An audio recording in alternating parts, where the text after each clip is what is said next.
प्रिय बच्चों, आप सभी से नमस्कार। आज कक्षा 7 में पाठ 4 वायु, सोशल साइंस में पाठ 4 वायु पाठ पढ़ाना है। तो बेटा पाठ 4 वायु,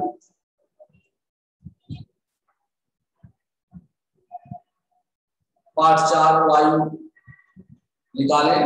वायु में देखिए, हमारी पृथ्वी चारों ओर से वायु की घनी चादर से घिरी हुई है, जिसे वायुमंडल कहते हैं। पृथ्वी पर सभी जीव जीवित रहने के लिए वायुमंडल पर निर्भर हैं। ये हमें सांस लेने के लिए वायु प्रदान करता है एवं सूर्य की किरणों के हानिकारक प्रभाव से हमारी रक्षा करता है। यदि सुरक्षा की ये चादर न हो तो हम दिन के समय सूर्य की गर्मी से तप्त होकर जल सकते हैं एवं रात के समय ठंड से जम सकते हैं। अतः ये वो वायु राशि है जिसने पृथ्वी के तापमान को रहने योग्य बनाया है। पॉइंट आया हमारा बच्चों, वायुमंडल का संघटन। वायुमंडल का संगठन क्या आप जानते हैं कि जिस वायु का उपयोग हम सांस लेने के लिए करते हैं, वास्तव में वो अनेक गैसों का मिश्रण होती है। वास्तव में वो अनेक गैसों का मिश्रण होती है। नाइट्रोजन तथा ऑक्सीजन ऐसी दो गैसें हैं जिनमें वायुमंडल का बड़ा भाग बना है। Carbon dioxide, helium, ozone, argon एवं हाइड्रोजन का कम मात्रा में पाई जाती हैं। इन गैसों के अलावा धूल के छोटे छोटे कण भी हवा में मौजूद होते हैं। वृत्त दिया गया है, चित्र 4.1 में वृत्त रेखा दिया गया है, जिसमें वायु के विभिन्न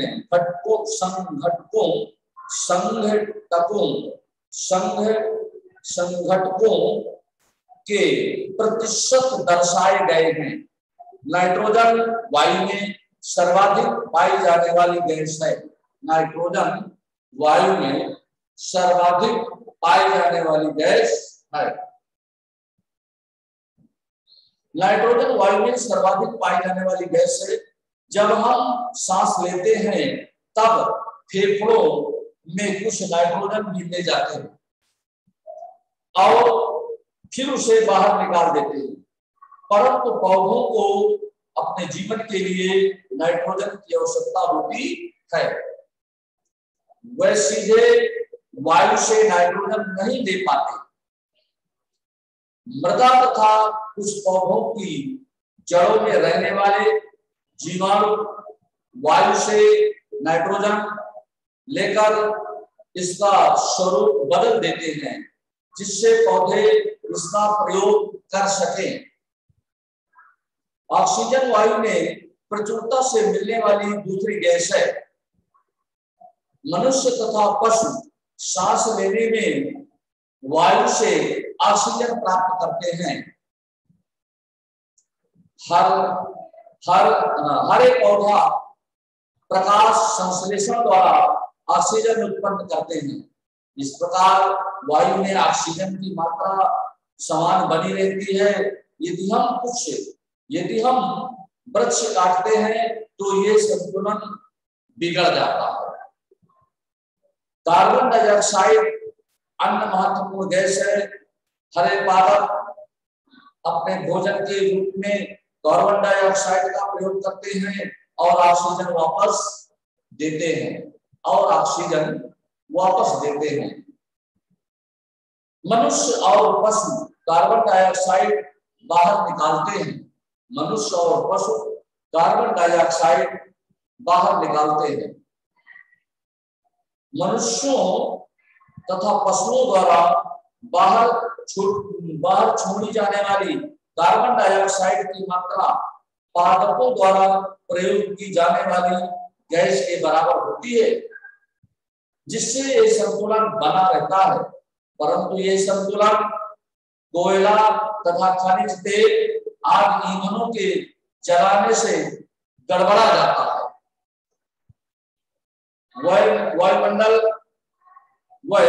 वायुमंडल में प्रतिवर्ष करोड़ों टन कार्बन डाइऑक्साइड की बढ़ोतरी करते हैं। परिणाम स्वरूप कार्बन डाइऑक्साइड का बढ़ा हुआ आयतन पृथ्वी पर मौसम तथा जलवायु को प्रभावित करता है। अगला पॉइंट है बच्चों, वायुमंडल की संरचना। वास्तव में वायुमंडल किस तरह से बना हुआ है उसके बारे में बच्चे ध्यान से सुने। हमारा वायुमंडल 5 परतों में विभाजित है। वायुमंडल कितने परतों में विभाजित है बच्चों? 5 परतों में वायुमंडल विभाजित है। हमारा वायुमंडल 5 परतों में विभाजित है, जो पृथ्वी की सतह से आरंभ होती है। ये है क्षोभ मंडल, संताप मंडल, मध्य मंडल, वायुमंडल एवं बहिर्मंडल। वायुमंडल एवं बहिर्मंडल। क्षोभ मंडल ये परत वायुमंडल की सबसे महत्वपूर्ण परत है। इसकी औसत ऊंचाई 13 किलोमीटर है। हम इसी मंडल में मौजूद वायु में सांस लेते हैं। मौसम की लगभग सभी घटनाएं जैसे वर्षा, कोहरा एवं ओला वर्षा इसी परत के अंदर होती है। दूसरा पॉइंट आता है बच्चों समताप मंडल। समताप मंडल के बारे में देखें। क्षोभ मंडल के ऊपर का भाग समताप मंडल कहलाता है। क्षोभ मंडल के ऊपर का भाग क्या कहलाता है? समताप मंडल कहलाता है। यह लगभग 50 किलोमीटर की ऊंचाई तक फैला है। यह परत बादलों एवं मौसमी संबंधी घटनाओं से लगभग मुक्त होती है। इसके फलस्वरूप यहाँ की परिस्थितियां हवाई जहाज उड़ाने के लिए आदर्श होती हैं। समताप मंडल की एक महत्वपूर्ण विशेषता यह है कि इसमें ओजोन गैस की परत होती है। ओजोन गैस की परत होती है। यह परत सूर्य से आने वाली हानिकारक गैसों से हमारी रक्षा करती है। अब तीसरा पॉइंट आता है बच्चों मध्य मंडल। मध्य मंडल यह वायुमंडल की तीसरी परत है। यह समताप मंडल के ठीक ऊपर होती है। यह लगभग 80 किलोमीटर की ऊंचाई तक फैली है। अंतरिक्ष से प्रवेश करने वाले उल्का पिंड इस परत में आने पर जल जाते हैं। इस पिंड पर आने पर जल जाते हैं।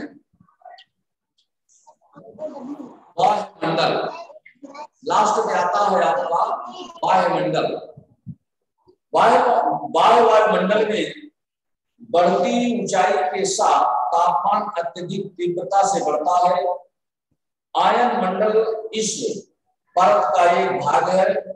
ये 80 से 400 किलोमीटर तक फैला है।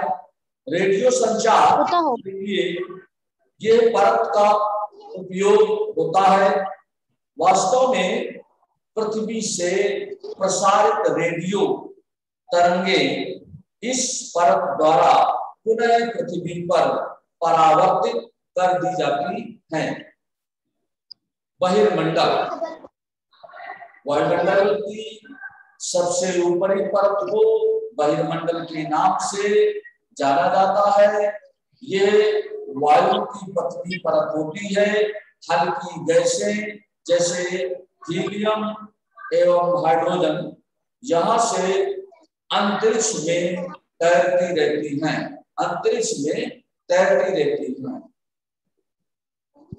अब आता है अगला पॉइंट बेटा, मौसम एवं जलवायु। क्या आता है? मौसम एवं जलवायु। मौसम एवं जलवायु के बारे में देखें, क्या आज वर्षा होगी? क्या आज दिन साफ होगा और धूप निकलेगी? कितनी ही बार हमने क्रिकेट प्रेमियों के मुंह से एक दिवसीय मैच के भविष्य में, एक दिवसीय मैच के भविष्य पर अनुमान लगाते सुना होगा।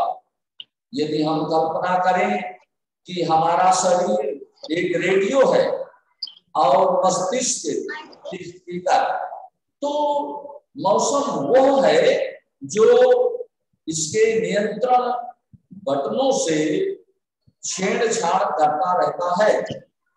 मौसम वायुमंडल की प्रत्येक घंटे तथा दिन प्रतिदिन की स्थिति होती है।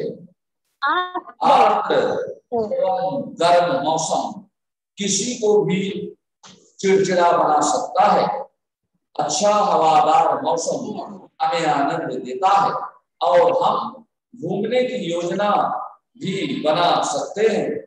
मौसम नाटकीय रूप से दिन प्रतिदिन बदलता है, किंतु काल में किसी स्थिति का, किसी स्थान का औसत मौसम उस स्थान की जलवायु बताता है। क्या आप समझ गए कि हम मौसम का दैनिक पूर्वानुमान क्यों लगाते हैं, क्यों करते हैं? अगला पॉइंट है आपका तापमान। तापमान, आप प्रतिदिन जिस तापमान का अनुभव करते हैं वो वायुमंडल का तापमान होता है। वायु में मौजूद ताप एवं शीतलता के परिमाण को तापमान कहते हैं। वायुमंडल का तापमान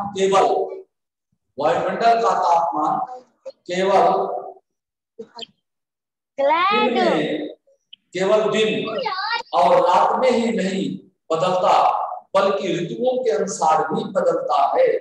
शीत ऋतु की अपेक्षा ग्रीष्म ऋतु ज्यादा गर्म होती है।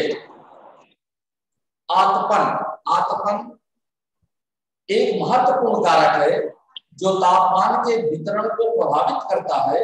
सूर्य से आने वाली वो ऊर्जा जिसे पृथ्वी रोक लेती है आतपन कहलाती है। आतपन सूर्यातप की मात्रा भूमध्य रेखाओं से ध्रुवों की ओर घटती है, इसलिए तापमान उसी प्रकार घटता जाता है। क्या अब आप समझ गए होंगे कि ध्रुव बर्फ से क्यों ढके हुए हैं? यदि पृथ्वी का तापमान अत्यधिक बढ़ जाता है तो यह इतनी गर्म हो जाएगी कि यहाँ कुछ फसलें नहीं उग सकेंगी। गांव की अपेक्षा नगरों का तापमान बहुत अधिक होता है। दिन के समय में ऐसा फेल्ट से बनी ये सड़कें एवं धातु और कंक्रीट से बने भवन गर्म हो जाते हैं। रात के समय ये ऊष्मा मुक्त हो जाती है। नगर की भीड़ वाले ऊंचे भवन गर्म वायु को रोक लेते हैं, जिससे नगरों का तापमान बढ़ जाता है। वायुदाब, ये जानकर आपको आश्चर्य होगा कि वायु हमारे शरीर पर उच्च दाब के साथ बल लगाती है, किंतु हम इसका अनुभव नहीं करते हैं। यह इसलिए होता है क्योंकि वायु का दाब हमारे ऊपर सभी दिशाओं से लगता है और हमारा शरीर विपरीत बल लगाता है। पृथ्वी की सतह पर वायु के भार द्वारा लगाया गया दाब वायु दाब कहलाता है। वायुमंडल में ऊपर की ओर जाने पर दाब तेजी से गिरने लगता है। समुद्र स्तर पर वायु दाब सर्वाधिक होता है और ऊंचाई पर जाने पर यह घटता जाता है। वायु दाब का क्षैतिज वितरण किसी स्थान पर उपस्थित वायु के ताप द्वारा प्रभावित होता है। अधिक तापमान वाले क्षेत्रों में वायु गर्म होकर ऊपर उठती है। यह निम्न दाब क्षेत्र बनाता है। निम्न दाब बादल युक्त आकाश एवं नम मौसम के साथ जुड़ा होता है।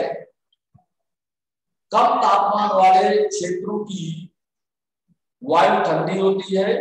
इसके फलस्वरूप यह भारी होती है। भारी वायु निमज्जित होकर उच्च दाब क्षेत्र बनाती है। उच्च दाब के कारण स्पष्ट एवं स्वच्छ आकाश होता है।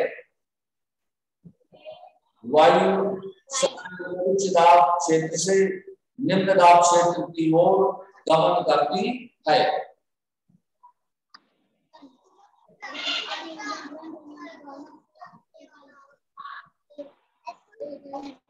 हाँ तो बच्चों, अब ये आपके शेष पॉइंट बाद में होंगे। देखिए अब इनके बारे में लिखना है। वायुमंडल क्या है? वायुमंडल क्या है? इस प्रश्नोत्तर को हल करना है। वायुमंडल क्या है?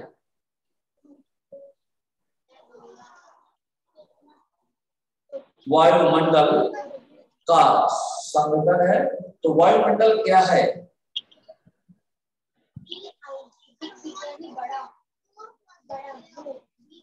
हमारी पृथ्वी चारों ओर से वायु की घनी चादर से घिरी हुई है, जिसे वायुमंडल कहते हैं। वायुमंडल क्या है?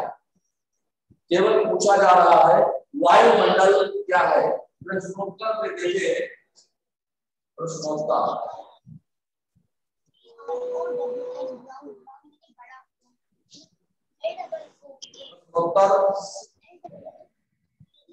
प्रश्नता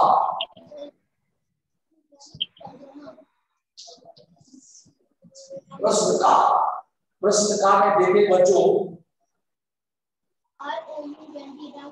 वायुमंडल क्या है? प्रश्न है वायु मंडल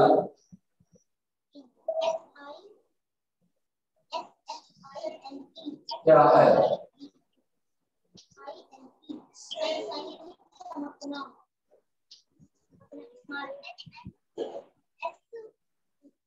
वायुमंडल क्या है? उत्तर में देखें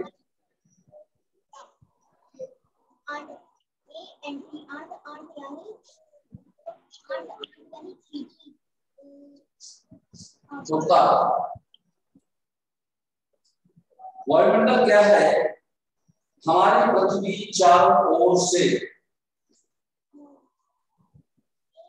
हमारी पृथ्वी चारों ओर से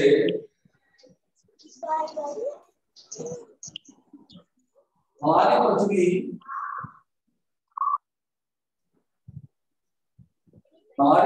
चारों ओर से वायु की घनी चादर चारों ओर से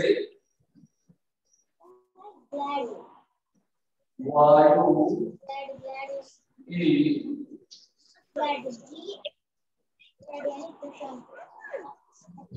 घनी चादर से हमारी पृथ्वी चारों ओर से वायु की घनी चादर से हमारी पृथ्वी चारों ओर से वायु की घनी चादर से घिरी हुई है।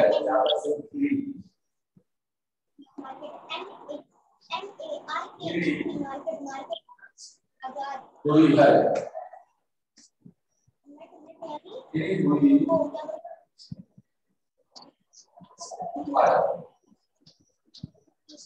यह है हमारी पृथ्वी चारों ओर से वायु की घनी चादर से घिरी हुई है,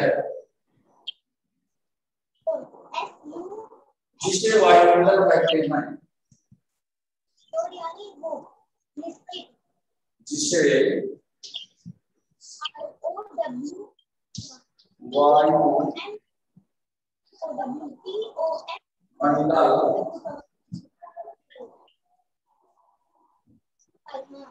हैं।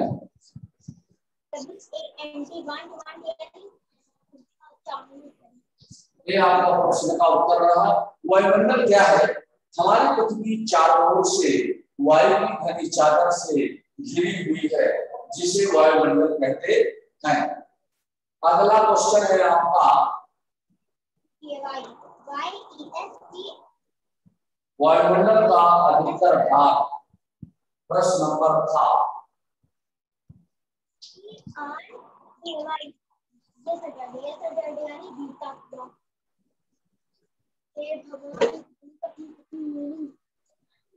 वायुमंडल का अधिकतर बंद करती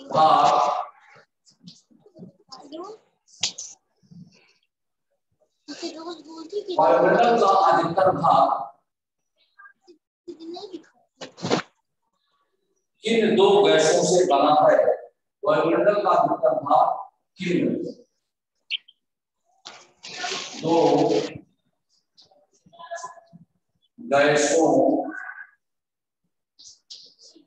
गैसों से बना है?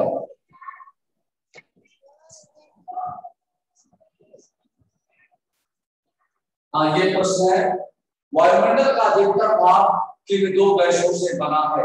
ये प्रश्न है बेटा आपका। वायुमंडल का अधिकतर भाग किन दो गैसों से बना है?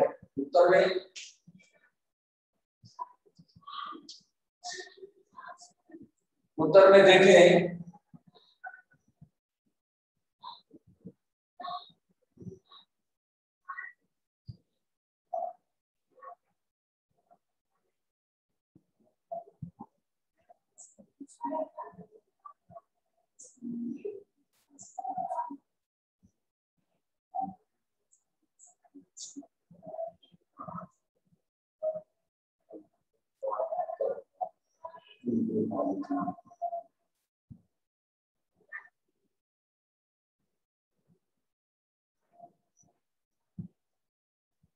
वायुमंडल का अधिकतर भाग किन दो गैसों से बना है? नाइट्रोजन तथा ऑक्सीजन ऐसी जो गैसें हैं, नाइट्रोजन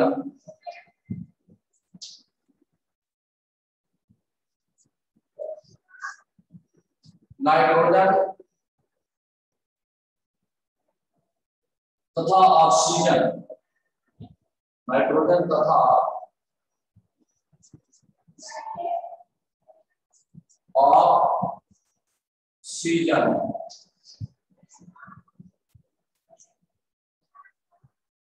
नाइट्रोजन तथा ऑक्सीजन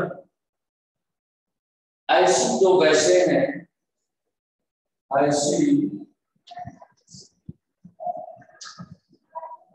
दो गैसें हैं।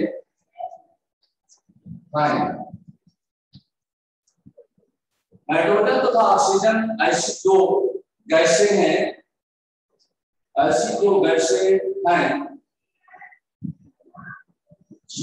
जिनसे वायुमंडल का भाग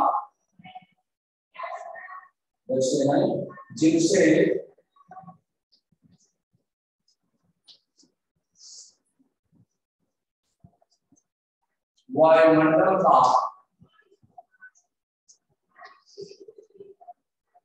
नाइट्रोजन तथा ऑक्सीजन ऐसी दो गैसें हैं जिनसे वायुमंडल का जिनसे वायुमंडल का बड़ा भाग बना है, जिनसे वायुमंडल का बड़ा भाग बना है।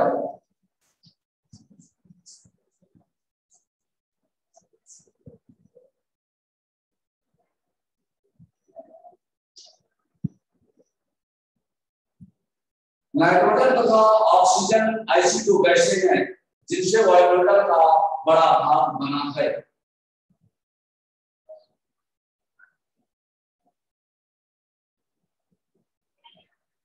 वायुमंडल का अधिकतर भाग किन दो गैसों से बना है? नाइट्रोजन तथा ऑक्सीजन ऐसी दो गैसें हैं जिनसे वायुमंडल का बड़ा भाग बना है। अब आएगा आपका अगला क्वेश्चन।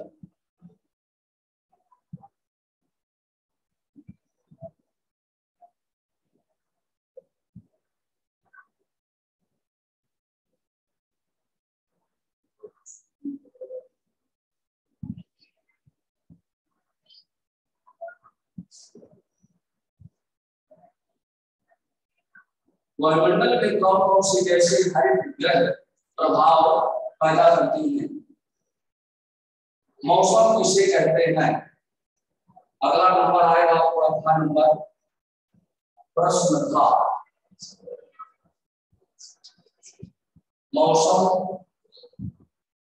मौसम किसे कहते हैं?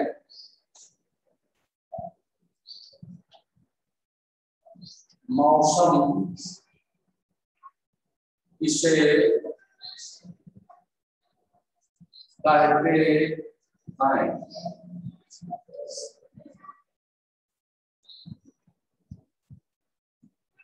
मौसम किसे कहते हैं? उत्तर में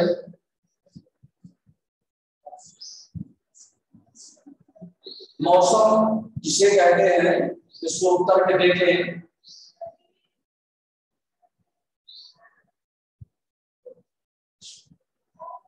यदि हम कल्पना करें, यदि हम कल्पना करें, यदि हम कल्पना करें कि हमारा शरीर एक रेडियो है, कि हमारा शरीर एक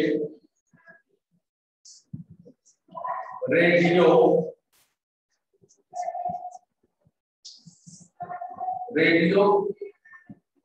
है। यदि हम कल्पना करें कि हमारा शरीर एक रेडियो है और मस्तिष्क उसके स्पीकर और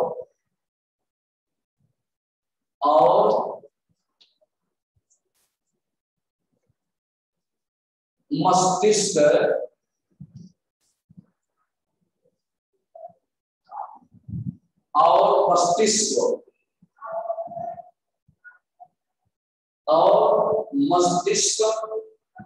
उसके स्पीकर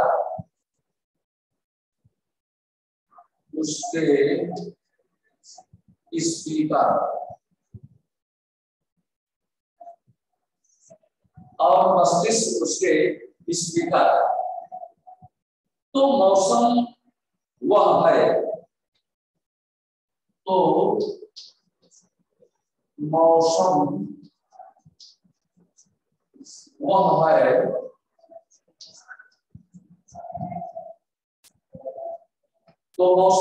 है जो इससे नियंत्रण बटनों से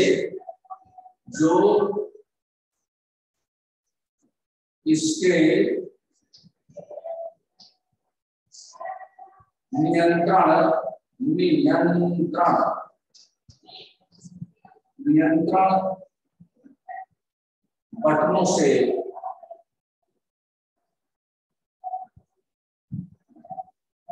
नियंत्रण बटनों से, हाँ तो मौसम वो है जो इसके नियंत्रण बटनों से, इसके नियंत्रण बटनों से छेड़छाड़ करता रहता है,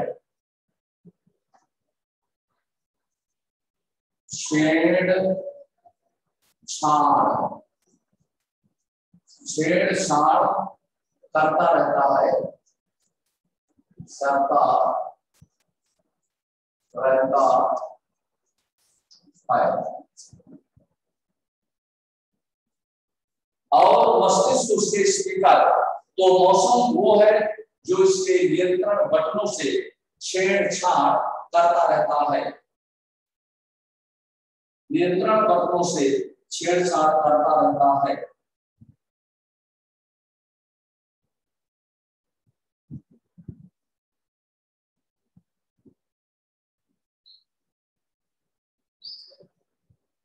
मौसम वायुमंडल की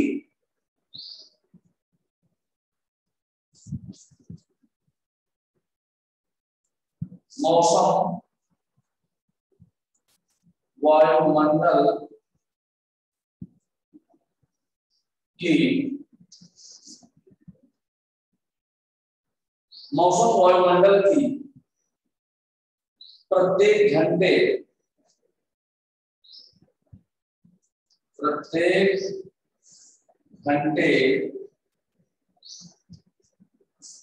वायुमंडल की प्रत्येक घंटे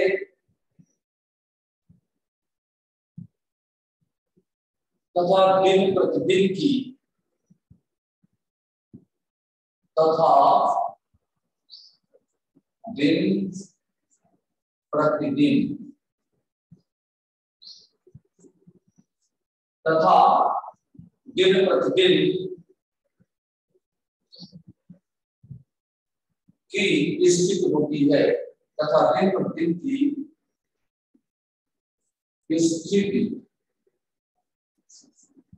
स्थिति होती है।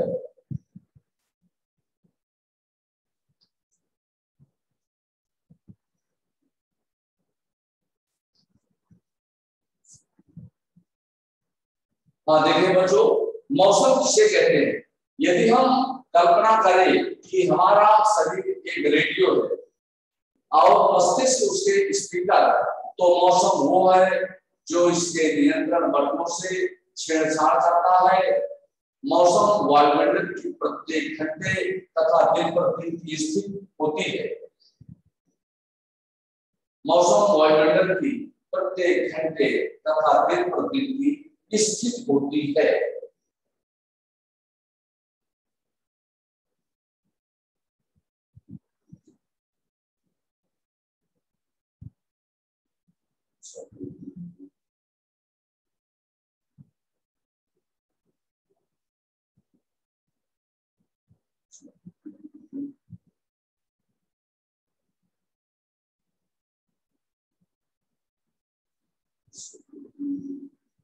वर्षा के 3 प्रकार लिखे।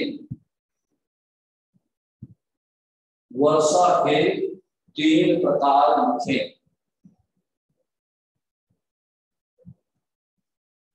प्रश्न नंबर ये कौन है? प्रश्न नंबर 4। प्रश्न नंबर 4।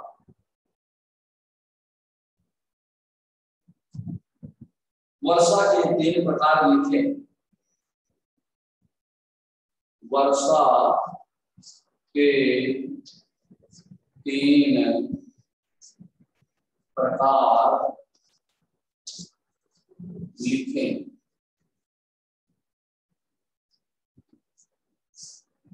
प्रश्न है वर्षा के 3 प्रकार लिखें। उत्तर में देखें,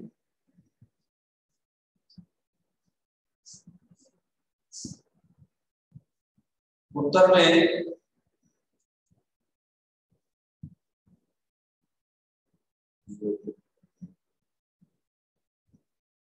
क्रियाविध आधार पर,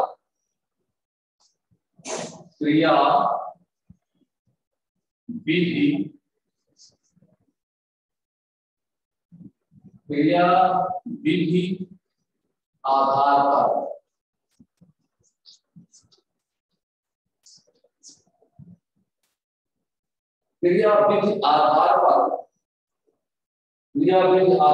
वर्षा के 3 प्रकार होते हैं। क्रियाविधि आधार पर वर्षा के 3 प्रकार होते हैं।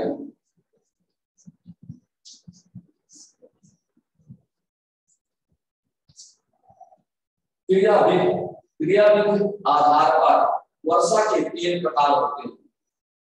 क्रियाविधि आधार पर वर्षा के 3 प्रकार होते हैं। पहला संवहनीय वर्षा, नंबर 1 में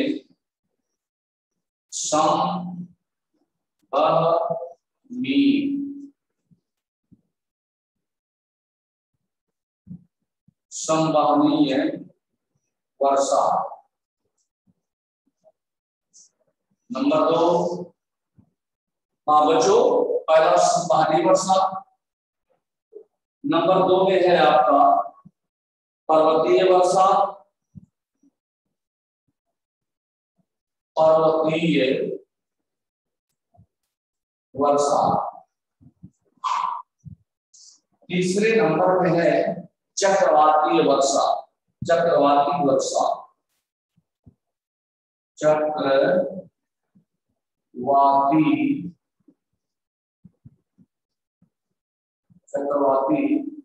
वर्षा।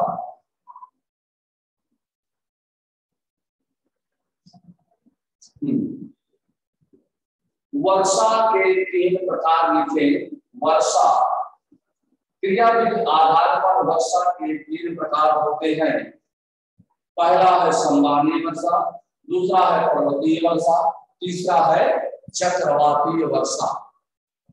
चक्रवातीय वर्षा तो प्रश्न नंबर का है वायुमंडल क्या है। हमारी पृथ्वी चारों ओर से वायु की घनी चादर से घिरी हुई है, जिसे वायुमंडल कहते हैं। प्रश्न था वायुमंडल का अधिकतर भाग इन 2 गैसों से बना है। नाइट्रोजन तथा ऑक्सीजन ऐसी 2 गैसें हैं जिनसे वायुमंडल का बड़ा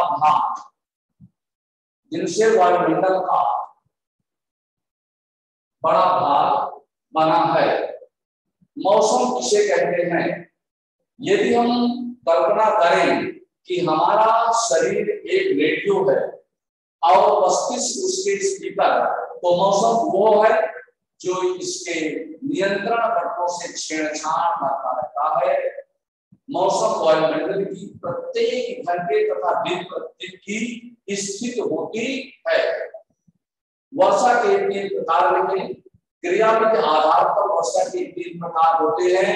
पहला संवहनीय वर्षा, दूसरा पर्वतीय वर्षा, तीसरा चक्रवाती वर्षा। ठीक है बच्चों, अब शेष जो रह गए हैं ये बाद में होंगे। धन्यवाद, नमस्कार सभी बच्चों से।